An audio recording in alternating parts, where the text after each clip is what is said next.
How's it going, everybody? Welcome back to another video where today we're going to be doing exactly what I did with the extinct Giraffidae family, and we're going to be looking at animals that belong to the Cervidae family, and of course the family that involves modern-day deer, because that actually was something that was requested in the extinct giraffe video, and I thought it sounded like a lot of fun, so I figured we would do that. So here, let me pull it up for you. Wikipedia seems to make it a little bit easy for me, and they kind of like have a prehistoric deer category set up right here.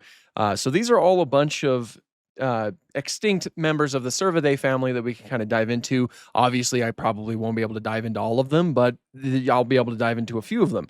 Megaloceros is one that I know. I'm sure that many of you know about the Megaloceros, aka the Irish elk. It is actually a lot more related to modern day fallow deer than it is to, well, at least the North American elk, of course. I think that different parts of the world call different types of deer elk, but in North America, there is like the Roosevelt elk, which is like a very cool animal. I love elk. I love deer. Same thing with the giraffe. That like I just really like these sort of extinct animals.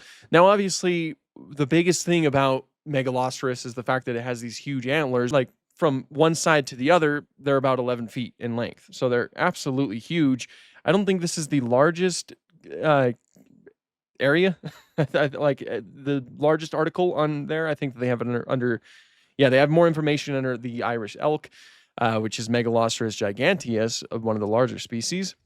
And yeah, I've already talked about it ad nauseum before because I really do like this animal. I do have a figure of it as well as a Popo figure. The really cool thing about them too is that we actually have a good idea of what coloration they had in life, and that's we have cave paintings to thank for that. See, this Mark Whitten art pretty much depicts the way that they would have looked in life, and isn't that just gorgeous? Yeah, just an overall like tan body with like a white neck and white head, and this sort of stripe right here that also connects to that hump that it did have on its back. Very cool animal, and I think it's a good start to this. But of course, there are more types of deer that I'm not too familiar with. Let's start with the very first one, Alcis, right here. Oh, what's this one? Whoa, look at those antlers. What is this? That is weird. Alcis gallicis, also known as the Gallic moose, is an extinct species of moose, which has been found in Europe. It is believed to have lived in the Pleistocene about 2 million years ago. This species was smaller than recent moose, but it had longer antlers than its modern relatives. Structures similar to Cervalcus, I think, consisted of very long beams and relatively small palms. It is sometimes included in the genus Libricles or Cervalcus. A lot of words I can't pronounce. So that's pretty much how they describe these antlers right here. Is there any paleo art out there? So that's Alcis. Oh, I see.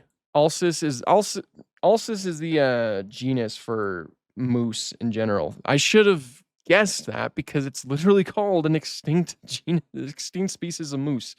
So I need to be specific here and actually put the species name Gallicis. Alcis gallicis. See if I can get an actual picture of. Yeah, looks like some art's pretty consistent with that. I think that's Cervalsis. Looks like there's not too much art, but this is the best depiction that we have of it, I suppose. What else do we have to look at? Torontoceros. Let's see Torontoceros here. Okay, so yeah, just very interesting antlers, obviously. Probably not much else that could be said about this one. Torontoceros, Horn of Toronto, was an extinct genus of deer, nicknamed the Toronto subway deer. It lived in the late Pleistocene around 12,000 to 11,000 years ago in Ontario. While likely being native elsewhere, the sole species is T. hypogeus, and it's an incomplete skeleton. There's some type of deer that's related to this fella right here, of course, the Megaloceros, that I know had very strange antlers, but I can't remember the specific name. What was it called? And see, look right here, as I was mentioning earlier, Megaloceros and the fallow deer, they both branched off from each other. Oh, Cynomegaceros. I think that was it, right? Yes, Cynomegaceros. Look at these antlers. Look at those things. You thought that Megaloceros had weird antlers? Look at these ones. Cynomegaceros had very strange antlers.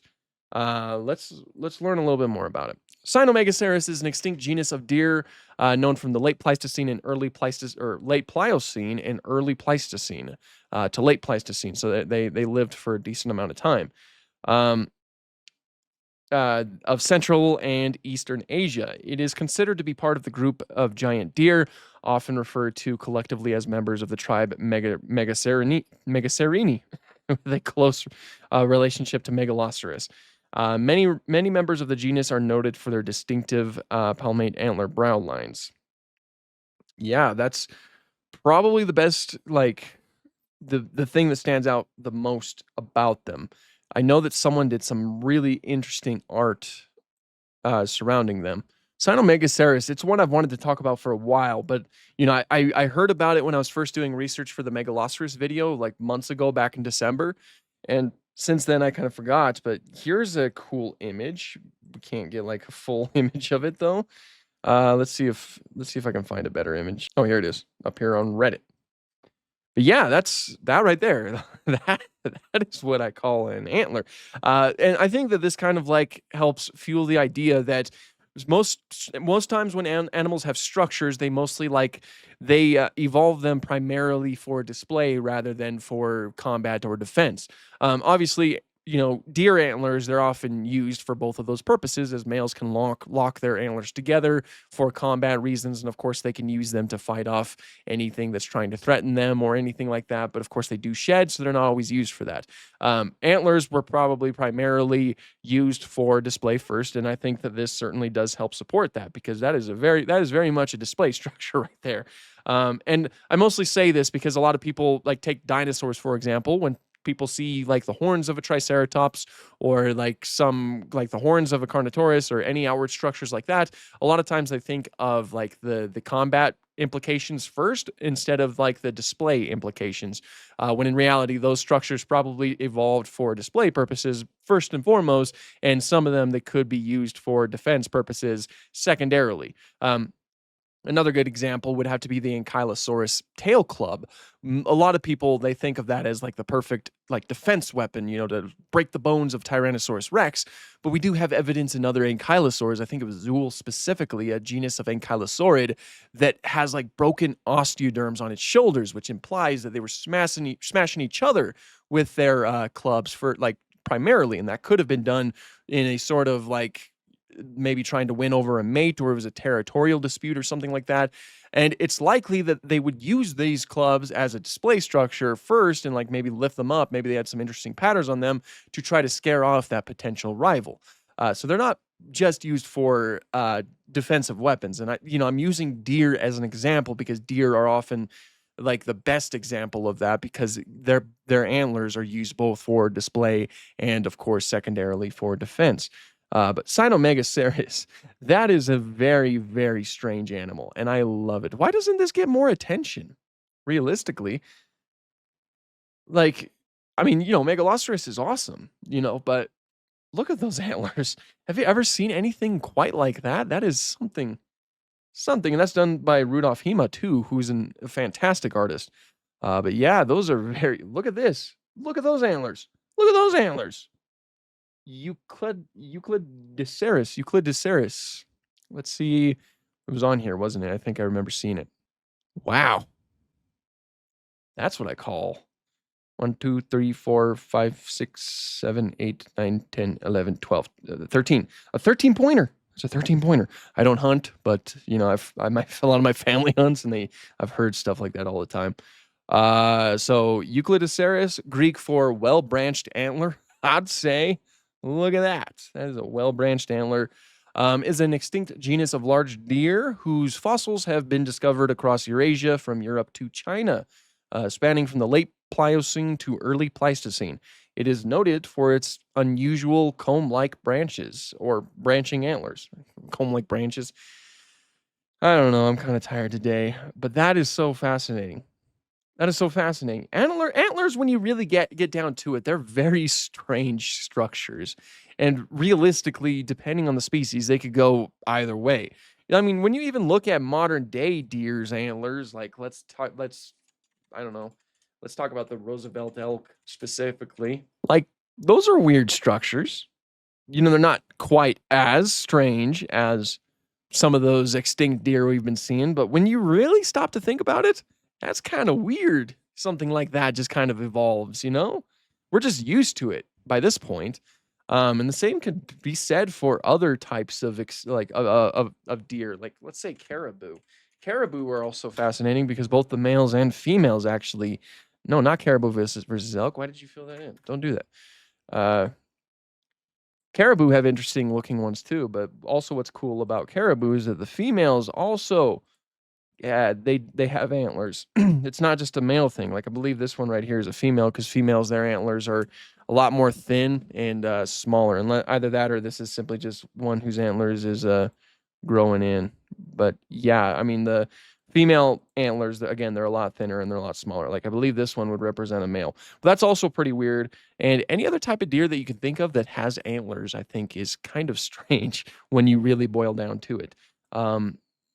That is so fascinating, man. Euclidaris. That is so cool. Euclidaceris. And there's some cool art right here. That's so cool. All right, we'll take a look at a few more. Let's see which one of these stands out. Bretzia. What's Bretzia? So Bretzia is an extinct genus of deer that was endemic to North America.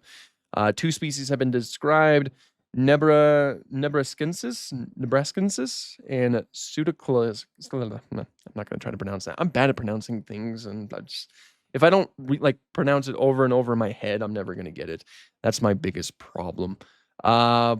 Obviously, there's nothing here. They didn't even provide us with any of the fossils that are present with it. I'd like to see some of them. Oh, it looks like someone made it in Roblox. Made a Roblox game with it. The antlers they kind of look like a moose antlers in the way that they're kind of like fused together in this large singular structure. That's pretty cool. Obviously, it doesn't really stand out compared to, some of the other deer that we've been looking at, but that's still very fascinating. And again, it goes in a different direction than what we currently know. We'll do one more. So Dicroceras. Ooh. Kind of looks like a pronghorn. Like instead of antlers, like what? What is that? What kind of antlers are those? Huh. It's like little mittens. It's like it's like, oh, I only have like a singular antler structure. I guess I'll just put little mittens on top of it to make it look like I have more antler prongs, or is that the right word? I don't think it's prong. Dicroceras elegans is an extinct genus of deer found in France and Europe. Dicroceras probably came from Asia, from the region where true deer are believed to have originated and evolved. It inhabited forests in the temperate belt, and in Europe, it was typical of the Miocene, 15 to 5 million years ago.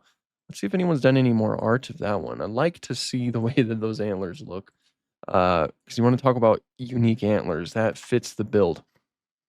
Oh my goodness! Look at this! Look at this! Seriously, it looks like it just kind of like tried to put. It's like it had ossicones, which are those structures that giraffes have. It's like it just tried to put them on. Oh, look, we saw this fella. And all of this art is done by William SVD Meru. But we saw this fella before. Look at those antlers.